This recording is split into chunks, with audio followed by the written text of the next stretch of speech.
فرض شناسی۔ ایک بڑھیا بیچاری بڑی مشکل سے ہانپتی کانپتی ٹرین کے ڈبے میں سوار ہو گئی۔ چھوٹی سی گٹھڑی اس کے ساتھ تھی، اسے لے کر بمشکل وہ ایک طرف کو تھوڑی سی جگہ بنا کر بیٹھ گئی۔ یہ 2 برتھ کا چھوٹا سا فرسٹ کلاس کا ڈبہ تھا، لیکن اس کے اندر 15 سے 20 آدمی گھسے ہوئے تھے۔ کوئی کھڑا تھا، کوئی بیٹھا تھا۔ جو جگہ لوگوں سے بچ گئی تھی اس میں سامان رکھا ہوا تھا، اور ڈبے میں تل دھرنے کو جگہ باقی نہ رہی تھی۔ حالات کچھ ایسے تھے کہ کوئی کسی سے پوچھ نہ سکتا تھا، بھیا تم کس درجے کے مسافر ہو؟ یہ تو فرسٹ کلاس کا ڈبہ ہے اور پہلے سے 2 آدمیوں کے لیے ریزرو ہے۔ یہ ان دنوں کی بات ہے جب پاکستان وجود میں آیا ہی تھا۔ اللہ اور رسول صلی اللہ علیہ وآلہ وسلم کے نام پر اس لیے بے کس بے گھر مسلمانوں کا ٹھکانہ تھا۔ ہندوستان سے مسلمان سب کچھ چھوڑ چھاڑ کر جان بچاتے کسی نہ کسی طرح پاکستان پہنچ رہے تھے۔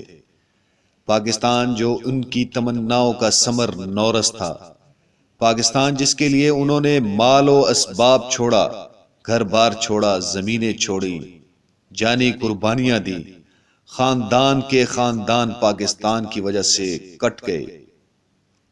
یہ بیچاری بڑھیا بھی اپنا سب کچھ لٹا کر نہ جانے کس طرح بچتی بچاتی پاکستان کی گاڑی میں سوار ہو گئی تھی۔ اسے اتنا ہوش ہی کہاں تھا کہ یہ تمیز کر سکتی کہ وہ کس درجہ میں آ کر بیٹھ گئی ہے۔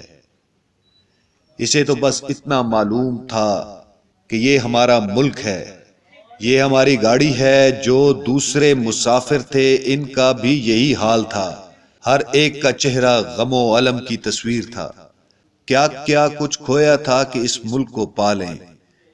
یہ کون کہتا، کیسے کہتا، کس سے کہتا۔ مسلسل صدمات برداشت کرتے کرتے دلوں میں ناسور پڑ گئے تھے اور زبانیں گنگ ہو گئی تھی۔ گاڑی کو پاکستان کی سرحد میں داخل ہوئے کچھ بہت زیادہ وقت نہیں گزرا تھا کہ ایک اسٹیشن پر ٹکٹ چیکر ڈبے میں داخل ہوا۔ اس کے ہاتھ میں ایک کاپی تھی۔ مشتاق احمد خان صاحب اپنی آپ بیتی کاروان حیات میں لکھتے ہیں، ٹکٹ چیکر کو دیکھ کر مجھے خیال آیا کہ مدتوں میں ریلوے کا افسر دیکھ رہا ہوں، دیکھوں یہ چیکر کیا کرتا ہے۔ چیکر نے بڑھیا کو دیکھا تو اس سے ٹکٹ کا مطالبہ کیا۔ وہ اللہ کی بندی کس قابل ہوتی تو کچھ کہتی، بے اختیار اس کی آنکھوں سے آنسو ٹوٹ پڑے۔ اس کے پاس ٹکٹ نہ تھا، کسی درجہ کا بھی ٹکٹ نہ تھا۔ ملک کے حالات، بڑھیا کی کیفیت ایسی تھی کہ عام معمولات کی پابندی بہت مشکل تھی۔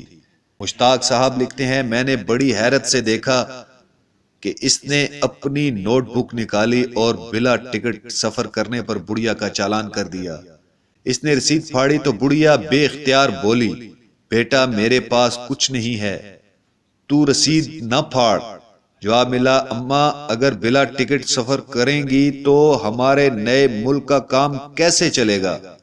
تمہارا چالان ہوگا، پیسے داخل ہوں گے، تمہارے پاس پیسے نہیں مجھے معلوم ہے، تم بہت دکھیاری ہو، تمہارے لیے میرا دل بھی دکھی ہے، تم نہیں دو گی میں اپنی طرف سے دے دوں گا۔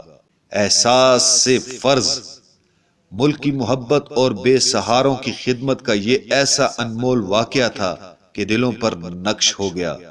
کوئی نہیں جانتا کہ وہ فرض شناس اور ملک دوست چیکر کون تھا، لیکن کاش ہم میں سے ہر ایک ویسا بن جائے۔